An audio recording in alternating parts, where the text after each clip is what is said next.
Hello, hello, hello. Welcome to episode 21 of the Movement Logic podcast. My name is Laurel. This is our 21st episode. I'm doing this one solo today. My dear friend and co-pilot, Sarah, is doing something else. Today I want to share a story with you about my persistent sacroiliac joint pain and how this experience completely changed how I teach and why I teach. It also spurred me to learn a ton about the sacroiliac joint, to revise my beliefs about it, which were very pessimistic, to learn about pain and pain science as well.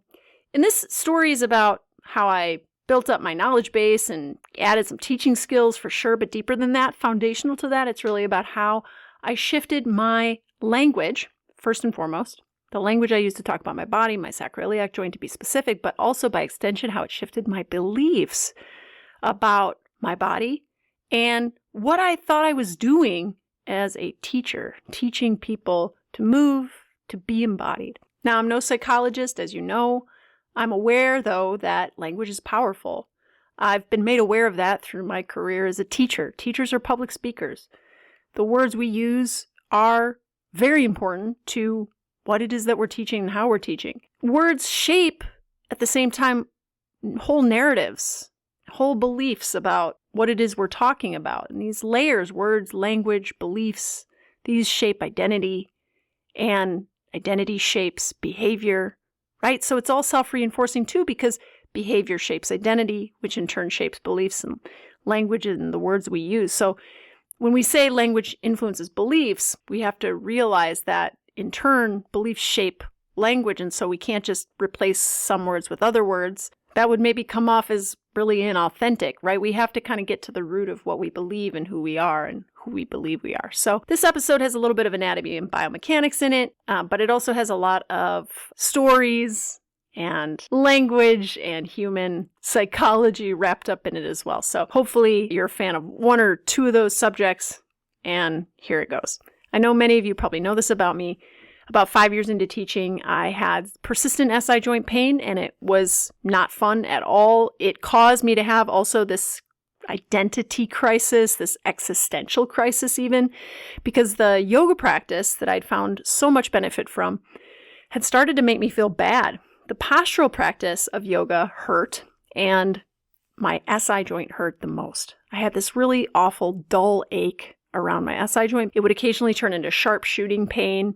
It would flare up while I was trying to go to sleep at night.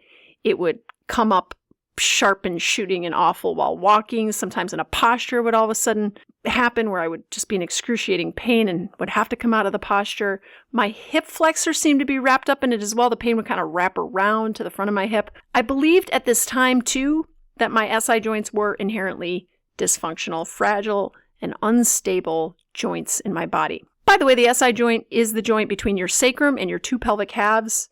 You can feel your SI joint if you kind of place your fingers where the top inner corners of your back jean pockets would be and sort of feel around there. You might feel like a bony protuberance there called your PSIS, your posterior superior iliac spine. That's right at the border between, if you go inward toward the midline of your body from those two bumps.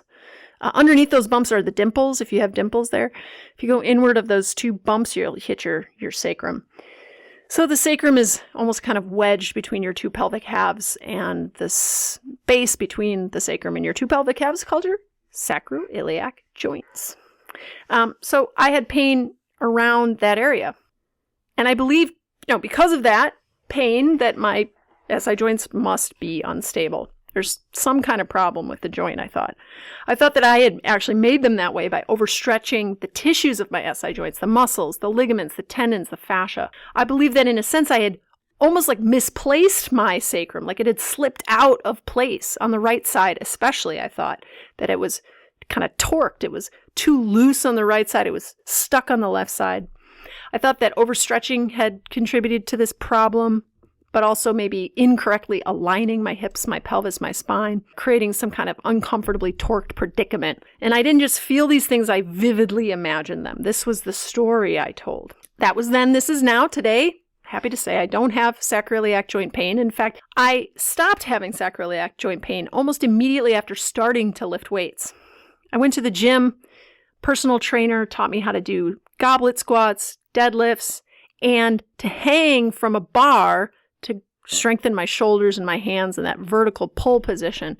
Those were the 3 exercises that I did regularly. And this was before I had my daughter. I had my daughter in 2018. I started lifting weights, I think, more toward 2015, 2016. And I lifted weights all the way through my pregnancy. In fact, I lifted weights 4 days before my daughter was born, and she was born 10 days after her due date. So I was 6 days late. She was 6 days late, and I was still lifting weights. I was doing all the things. I had 0 sacroiliac joint pain during my pregnancy and after my pregnancy. And I don't tell you this to extol or evangelize the benefits of strength training. I mean, I do that plenty.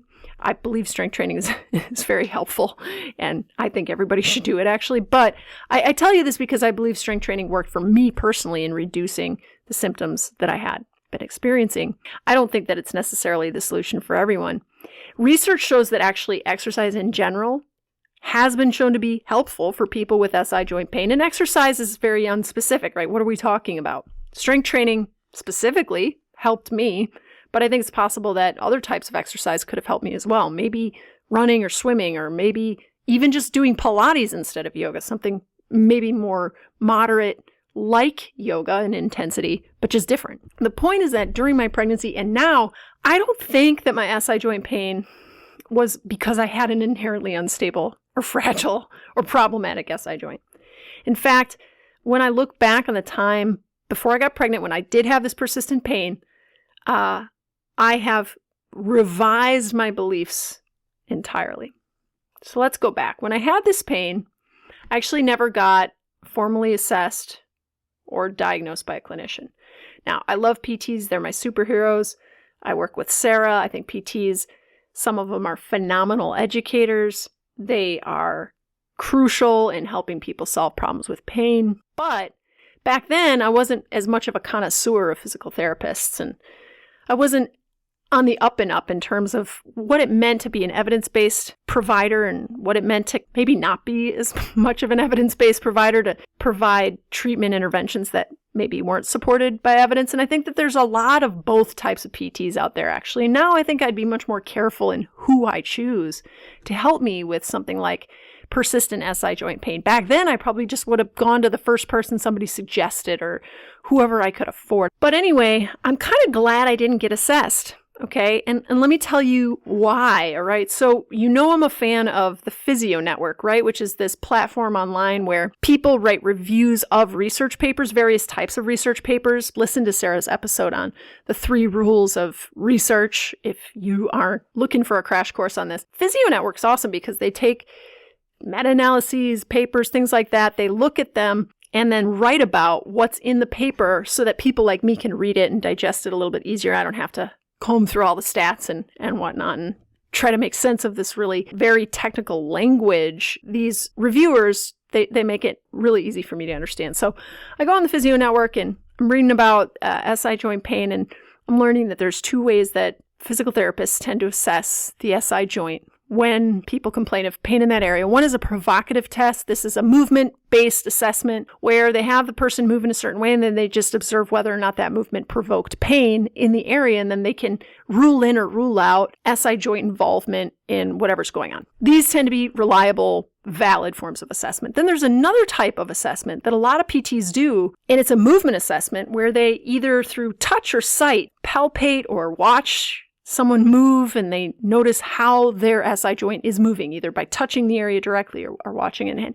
as it turns out, despite many PTs thinking that they can accurately assess SI joint movement, and then after that follow through with some type of causative relationship between the way it's moving or not moving and someone's pain, they can't. Actually, they can't. They cannot reliably assess someone's SI joint movement. Not only that, but SI joint movement is not implicated. There's not a strong relationship between SI joint pain and the way anyone's SI joint moves, not even in cases of joint laxity. So people who have hypermobility syndrome, pregnant people who might have a little bit of joint laxity, whether or not someone has laxity is not necessarily predictive of whether or not they're going to have pain either. So I think that I'm glad I didn't get assessed because it's very likely that it would have ended up in a clinic where somebody would have done some type of movement assessment on me and gone, oh, yep, I can feel this side moving more and I can feel this side moving less. And that's why you have pain, because your SI joint is torqued, it's displaced, it's whatever, it's dysfunctional and unstable. And this language, I think, would have made my condition worse. Now, maybe the exercise they had given me or the advice they had given me would have made it better. I'm not saying that I completely dodged a bullet by not going and getting assessed. I'm just saying that it's often the case that these non-evidence-based, non-effective assessments just contribute to the narrative of fragility and the narrative of instability and dysfunction that's potentially causing people to be afraid of their body and avoid movement that would otherwise be helpful if they didn't have these fearful beliefs and if they moved a little bit more without so much fear. So why did my SI joint hurt? Well, I don't know, actually. I don't know, but what I do know is it probably wasn't just one thing, It wasn't one thing that I was doing, and it wasn't one thing going on with the structure, and it wasn't one way that I hurt it. It was probably hurting, if I put the pieces of my life together back then, because I was only doing yoga asanas, all of my exercise and most of my physical activity. I was leading a very physically active life. I was teaching multiple yoga classes and teacher trainings all over the city, all over the world, living in New York City, running all over the place, practicing fairly challenging yoga poses. And in other words, I don't think that my yoga practice as the thing that was supposed to prepare me to be able to do all of this was adequately preparing me to be able to do all that. I don't know that it was challenging my body enough. It wasn't necessarily making me more robust or resilient from a musculoskeletal standpoint. Additionally, in my practice of these postures that I was teaching, I was adhering to what I believed was this optimal alignment all the time. So I had this belief that there were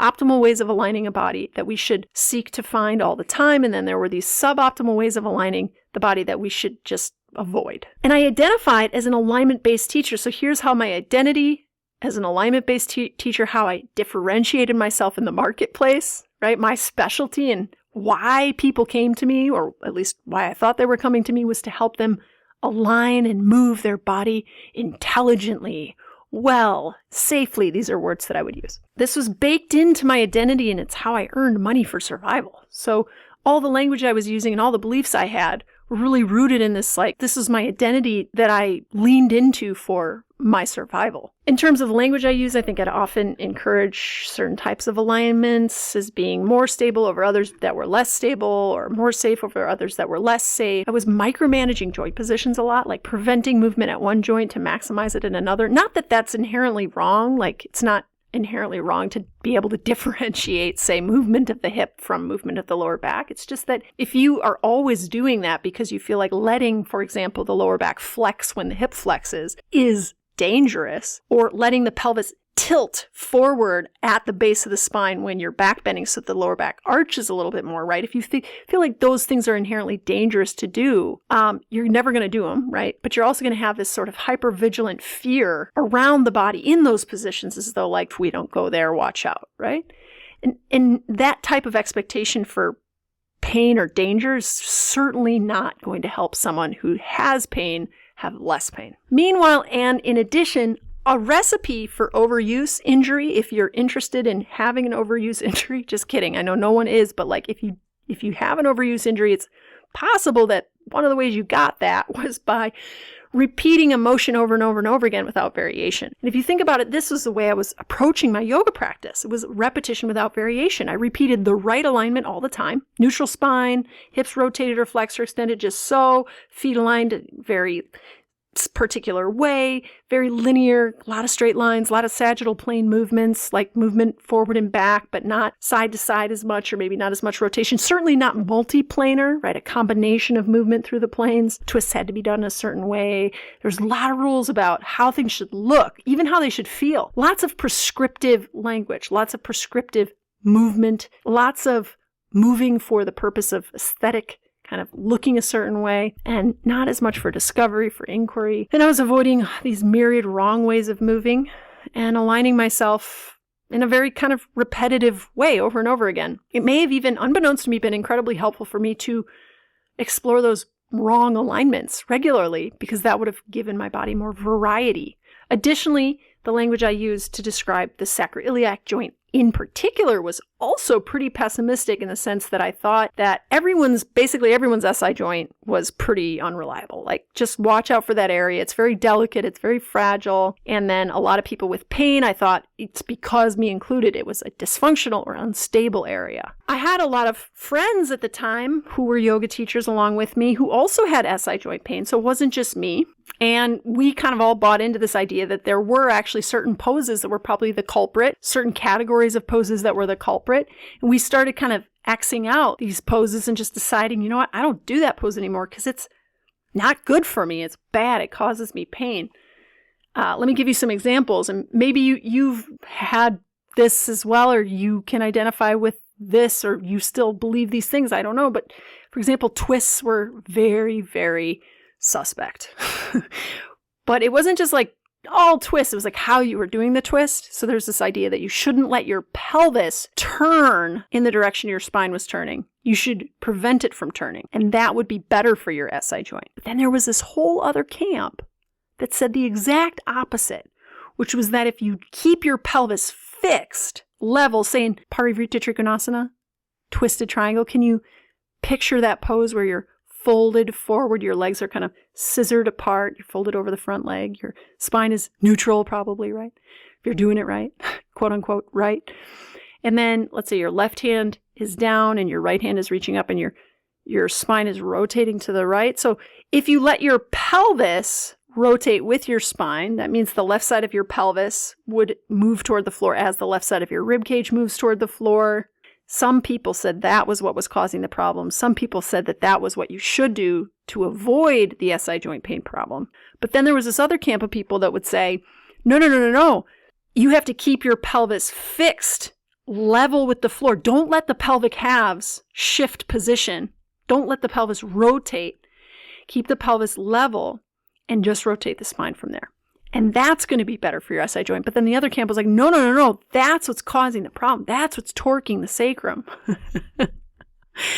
I mean, the minutia of what we're talking about here is like a matter of a few degrees of movement. And somehow we've decided that like allowing the pelvis to move or not move is responsible for yanking the sacrum out of place at the SI joint. Wow. I mean, relatively speaking, like those would be very low forces distributed through the joint compared to like some trauma that you would experience like in a car accident, right?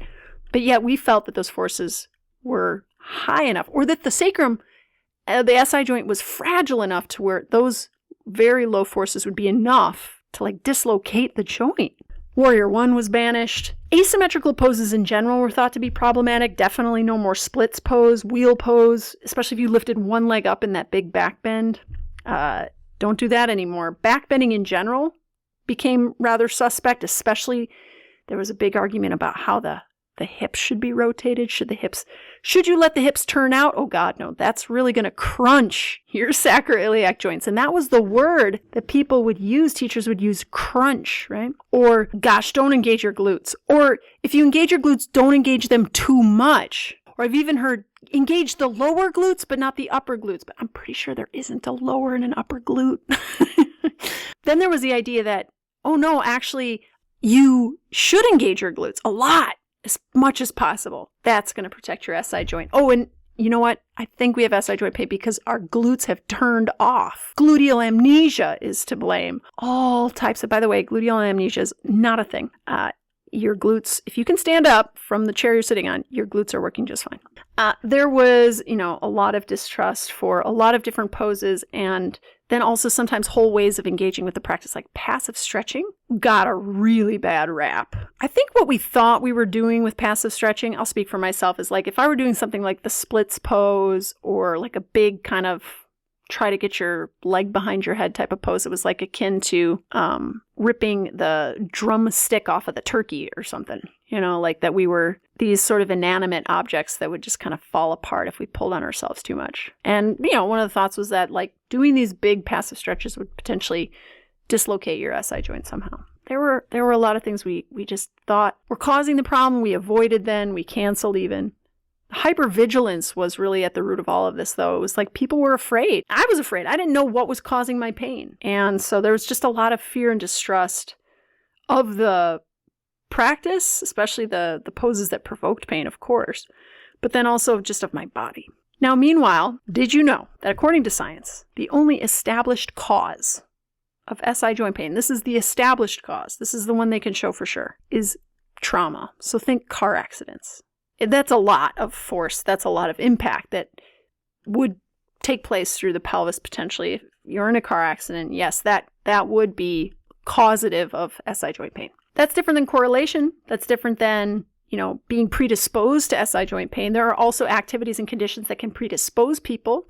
These conditions don't necessarily cause SI joint pain, but people who have these conditions are found at higher percentage levels to maybe suffer from SI joint pain. So, for example, pregnancy. People who are pregnant could have more SI joint pain than people who are not. Golf is a sport. Golfers tend to have a lot of SI joint pain. That tracks with my anecdotal experience. My father was a golfer. He golfed a lot, and he had a lot of low back pain and SI joint pain. Even people who do step aerobics and use the elliptical at the gym might be more predisposed to SI joint pain. I mentioned this a little bit, but anecdotally, I said I wasn't alone back then. A lot of yoga teachers had SI joint pain too, and so I wonder if there's something about the yoga practice that might also predispose people to having SI joint pain. I would cover teachers' classes who couldn't teach because they were in so much pain. A lot of my friends who we would commiserate over, all the poses that we hated now because our SI joints were hurting. And listen, for sure, stopping the poses that we thought were hurting us was a good idea. That makes total sense. Of course, you would stop doing the thing that was hurting you at least for a while. But stopping movement, continuously stripping away movement, demonizing movement is not going to address the underlying cause of why someone has pain to begin with, which likely wasn't that specific, right? It wasn't probably as specific as saying a pose or a type of pose is what's causing this pain. My studies in pain science, as I mentioned at the top, is really where I attribute the most amount of growth I've experienced in terms of how I think about my body, specifically when I have pain. And it's been very helpful for me to understand pain science during these times when I am in pain. It's helped me avoid these really unhelpful catastrophizing narratives that in my past with my SI joint pain really just made my pain worse. One of the things that pain science has taught me that is really not intuitive, I'm just going to say it, it really doesn't make a whole lot of sense, but it's been borne out numerous times, very strongly supported by the research, is that pain and tissue damage don't strongly correlate. So you can have an injury like that you could see in an MRI and have no pain. You could have pain and get an MRI and have no injury. You could even have pain and the MRI could show an injury, but it could turn out that injury was not what was causing the pain. It was something else. It's wild. But this has helped me rewrite my narrative around why my SI joint hurt. And it's helped me do so in a way that no longer problematizes my SI joint, my students' SI joints, or the SI joint in general. Pain science has always also been incredibly helpful for helping me to recognize the power that words have for influencing what people believe is happening in their body. Listen to Sarah's episode on pain. And she tells a story in there about how one of her patients thought that their spinal disc was putrid and rotting. And Sarah explained to her that it actually, the opposite, it had fully healed because the timeline had been such that the disc would have already healed. And just in rewriting that narrative, this woman's pain decreased fourfold. She had like an 80% amount of pain on the scale, and it went down to like 20% or something like that. It makes sense, right? The language shapes our beliefs. Scary words make us afraid. They provoke us. They trigger us. Beliefs that something like the SI joint is inherently unstable structure shapes how we show up as teachers. Our identity as teachers is maybe people who are there to protect our students' SI joints because they're vulnerable structures. And so then the language we use is very protective. Not to mention the fact that when we're afraid that we're going to hurt ourselves, we're less likely to move. And when we move less, we tend to have more problems with pain. Words are powerful. And I think words, the language we use, should be as closely considered and worked on as the movements and alignments we teach. The problem is that it's not so simple to just start replacing some words with other words until you've really examined your beliefs and until you've found strong enough evidence to compete with the beliefs that you currently hold and the evidence that was provided to you for those beliefs. And also until you start to examine and maybe shift your own identity and like why you're there and the story you tell about that. Therefore, in service of that process, perhaps I could share 4 reasons why the SI joint is inherently stable, functional, reliable, amazing even. So here goes. I'm going to give you 4 reasons and some books to read. Okay, reason number 1, evolutionarily speaking, I think there's a very strong argument for the statement that humans are the most successful animals on the planet. Not necessarily the best mammals or animals for the planet, but we've been very successful. And our sacroiliac joint is in no small part responsible for that. So if you've read this book, you know it's excellent. If you haven't read it, you should read it. It's called The Story of the Human Body, Evolution, Health, and Disease by Daniel Lieberman. And he writes a lot about Darwin, of course. One part of the book, he talks about how Darwin's theory for why humans were able to evolve to having such huge, powerful brains is actually, it started when our human ancestors that had just evolved from apes became upright. In other words, where we went from walking on 4 legs or limbs to 2 legs. Because what happened then is by going from 4 to 2, we freed our hands up. And our hands then allowed us to explore our environment and make tools. And these tools allowed us to further explore and learn from our environment to make more sophisticated tools, and on and on and on. And it was really the emancipation of our hands to make tools that caused our brains to grow. Well, why could our hands be free? Well, because we were walking upright. One of the most important, I'll quote another author here soon, but one of the most important hubs of force mediation is your sacroiliac joint. Okay, so another book to read is the book Born to Walk by the author James Earls. If you like fascia, you'll like this book. Okay, it goes in depth about the mechanics of walking and how humans are the most efficient land mammals on the planet. So did you know that we can outwalk every other mammal on the planet? We can't run faster than them, but we can walk longer because we're so energetically efficient at walking. We don't have to expend a whole lot of energy. And one of the reasons is that we can walk with very little active muscle contraction. And this is because we can use our soft tissues and the elastic recoil of those soft tissues and the efficiency of that passive force production from the tendons and the fascia to propel us along. And James Earls named the sacroiliac joint as that hub of force mediation through the pelvis that allows us to transmit forces from the ground all the way up to the swinging of our arms, which comes from the rotation of our spine. It's a beautiful, beautiful book. Unstable structures are very poor force mediation structures when compared to stable structures. And since one of the main purposes of the SI joint is to transmit forces from the ground to the spine, it follows that it would be a very stable structure inherently. The sacrum is the base of the spine, and it's wedged between the 2 halves of the pelvis, which are the innominate bones. So the forces from the ground travel up our legs into our hips, to our pelvic halves, through the pelvic halves to the sacrum, from the sacrum up the spine.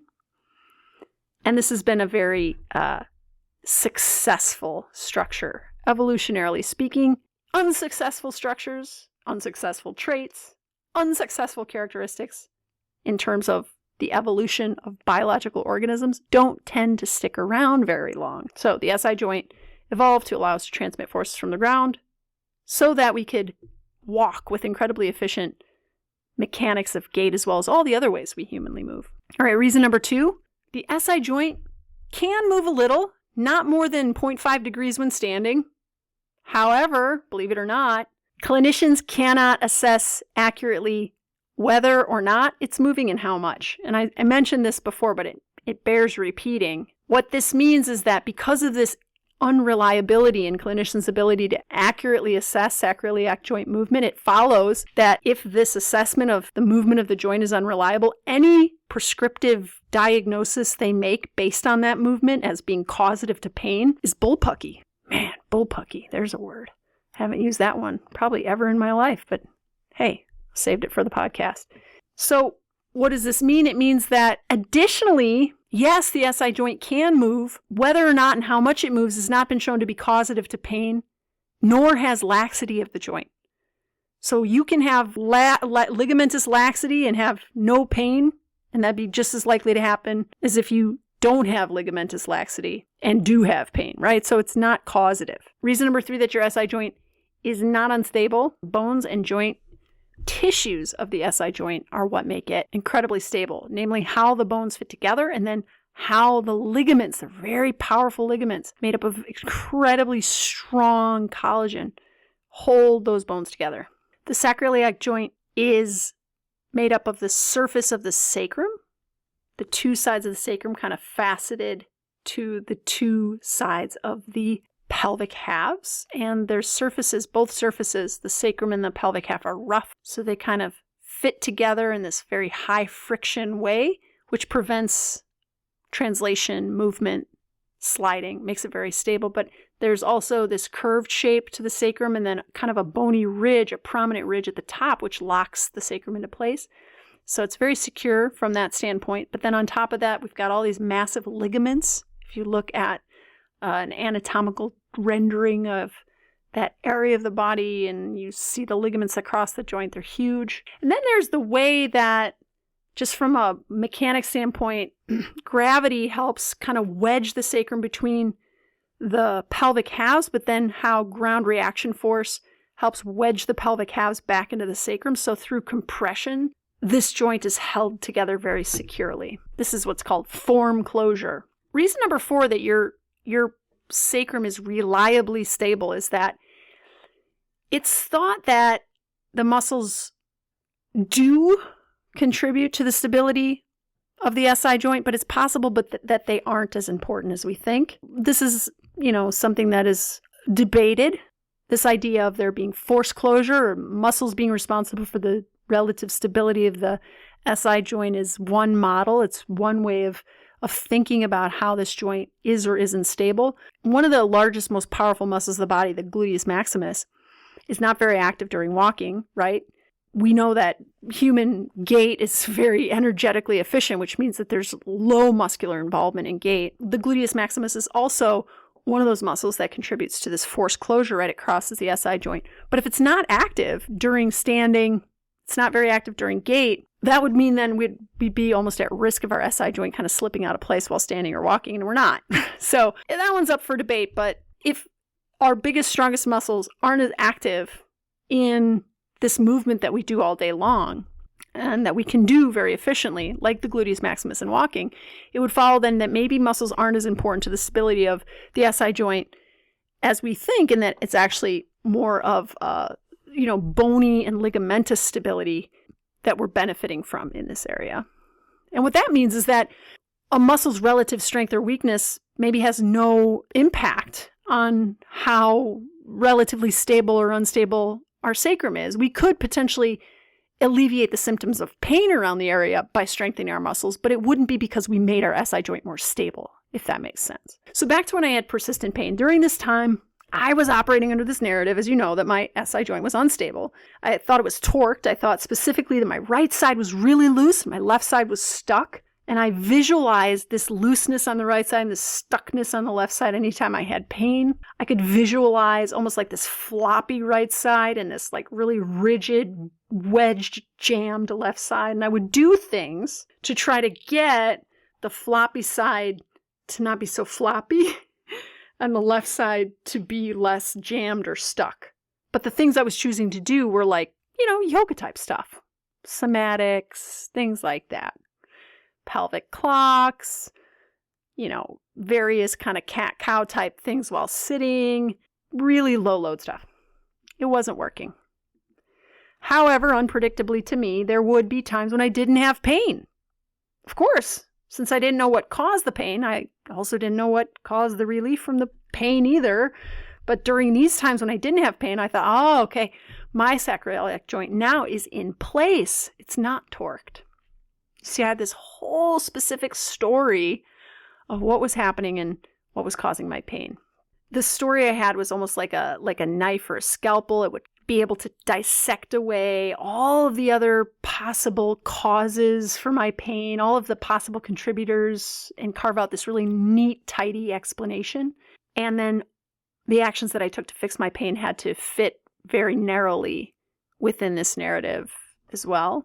And that being said, I'm not trying to say that stories, right, are the problem. I think those are incredibly human as well. We use stories to cope and make sense of our complicated, unreliable, illogical, nonlinear lives, and hopefully try to make them feel more coherent, less confusing, more consistent. They can ground us. Stories can give us a feeling of control over situations that are ungrounded and out of control. We like stories. We like stories with a protagonist and an antagonist. We feel very satisfied when we can name a specific culprit, right? The dysfunctional tissue, the unstable joint. And we also like it when we can name one solution, right? Such and such a teacher's class, this particular exercise, these brand of therapy balls, this one muscle that I needed to release, the psoas, this one muscle that I needed to strengthen, the glutes, right? Or when we engage in a specific modality like strength training, right? We like to name those specifics as being the protagonist or solution to our specific antagonist or culprit. But the fact of the matter is, what I've learned is that pain is always multifactorial. There's always a myriad reasons why we have pain. This means that there's probably going to be a number of things we can do to decrease our pain. And the wider the net we cast, the more things we try, not just physical things, but also lifestyle things. The biopsychosocial approach, addressing the biology of the issue, but also the psychology of the issue, the sociology of the issue. Things that we can change about our environment, for example, the people we hang around. These are all possible solutions to the pain because there's rarely one mechanism at fault. And as a result, there's rarely one solution.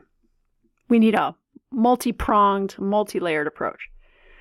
But yeah, stories, they can give us a feeling of control, lend some coherence. And in so doing, sometimes what happens is that we cut off or close off ourselves to solutions that don't fit that story, that don't fit that narrative. For a long time, I would never have even been willing to entertain the idea that I needed to strength train because my identity was wrapped up in being a yoga teacher, which means that my identity was wrapped up in being relaxed, calm, peaceful, present, mindful. And there was associations with these qualities with moving slowly, not efforting, breathing quietly and deeply. But let me tell you what, when you strength train, you are not relaxed. You are probably not breathing slowly. Sometimes you might be holding your breath. You might be grunting. Exertion levels are high, right? You can be mindful while strength training. But in the beginning, as a beginner, strength training, this was very confronting. It really challenged my identity because you see, I had identified as a yoga teacher, but more than that, I'd identified with this idea that being good, being a good person meant that I was relaxed and peaceful and calm and not efforting so much, not trying too hard. And the flip side of that was that anytime I wasn't calm and peaceful and moving slowly and mindfully and breathing deeply and feeling soft, relaxed, meant that I wasn't good. Meant that I was, not the kind of person that I thought I wanted to show up as in the world. Okay. That's deep. I hope I've painted a clear picture, at least from my personal perspective, of why getting out of SI joint pain was more than just about starting strength training, and why changing my teaching was more about just starting to teach new modalities. No, I had to change my language, change my beliefs, change my identity. I had to reconceive of myself. And that took a lot of time. Why did I have SI joint pain? Well, I think in general, there was a lack of movement variety. There was a lack of sufficient stimulus to challenge my tissue's capacity. But ultimately, I don't think it's our job as teachers, for sure, to tell students why they have pain. We don't diagnose. We don't need to be like an out-of-scope surgeon with a scalpel dissecting away everything that could be causing pain to get to one cause or one solution. That's not what we do. Instead, maybe we can be more like successful fisher people who cast a wide net over the problem. We offer movement solutions that make the systems of our students' bodies more resilient. We expose their brain to novel sensations so that their brains can respond with novel movement output, hopefully pain-free output. We can catch a lot of fish potentially in this way, and maybe potentially many of these fish/outcomes will be helpful in addressing the underlying causes of their pain. We can simply make the areas of their body that are not as resilient and robust as they could be more resilient and more robust, more tolerant to loads. And we don't do this by narrowing how we move. We do this by expanding how we move. We don't do this by reducing tissue tolerance to load. In other words, we don't do this by reducing the forces that our tissues can manage, but in many ways we do it by increasing the forces that our tissues can manage over time. This looks different to different people, right? So I think probably it's the case that many yoga people, and I know that in my little community, my little bubble, there's lots of yoga people who have started strength training and seen immediate improvements to their pain. But what about people who exclusively strength train and have SI joint pain, for example? I bet you a lot of them would benefit from doing yoga. It may be that initially you needed to stop doing certain things, yes, but eventually after this pain, the SI joint pain, for example, is calmed down, you might want to find ways to add those things back in at the appropriate dosage and to train your tissues, to train our students' tissues and nervous system to be able to handle those loads, and maybe even loads even greater in significance. Hopefully, what you've taken away from this episode is that as movement teachers, we're not just teaching movement. We're shaping our students' beliefs about their bodies, and this has a direct impact on how they feel in their bodies, both when they're in our presence and when they've gone and left to continue on with the rest of their day and even the rest of their life. We change lives with the words that we use because, to a large extent, teaching movement is about choosing language to communicate. And I would encourage you to choose language that is optimistic, that instills a sense of resilience, positivity, confidence in the body, not by sugarcoating it, not by telling a lie. If someone's in pain, they're in pain, and it's important to, yes, definitely validate and acknowledge and listen to that. But don't reinforce whatever fear or hypervigilance they have by referring to their body as being inherently incapable or unstable. Instead, examine your own beliefs about the body. Are they true? Is whatever pessimism you have well-founded? Question your narrative. Challenge it by trying to move in new ways. Challenge it by listening to dissenting voices. And see if over time, like it did for me, if it actually changes how you see yourself, if it changes what you think you're there to do, if it shifts what you show up to help your students discover and learn. All right, well, thank you so much for joining me today. As a reminder, nudge, nudge, if you would like a free mini course that will go a long way toward shifting your beliefs about the hip and SI joint, not in a way that tells you what to believe, but rather in a way that might help you open up around some of the beliefs you currently hold and start to question them. Maybe soften some hard edges around some of the beliefs you have and make space for other more nuanced views. You may want to get on it and get signed up for the free mini course that you will get delivered straight to your inbox. Head on over to the show notes and sign up for that. That mini course is going to only be available until, I believe, November 8th, so it's available for a limited time only.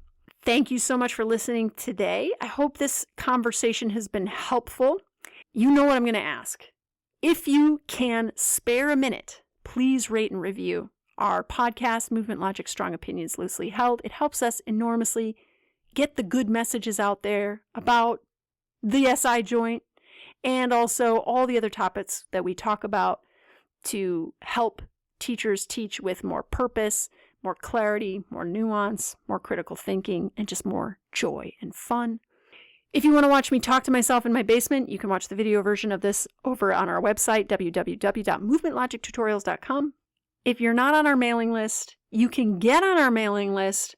If you don't want the free hip and SI mini course, fine, still get on our mailing list because there's more coming down the pike in terms of continuing education around the hip and SI joint that you are definitely not going to want to miss. Movement solutions for conditions like sciatica, yoga butt, hypermobility syndrome, tightness, just generally having tight hips, sacroiliac joint pain, of course, and so much more.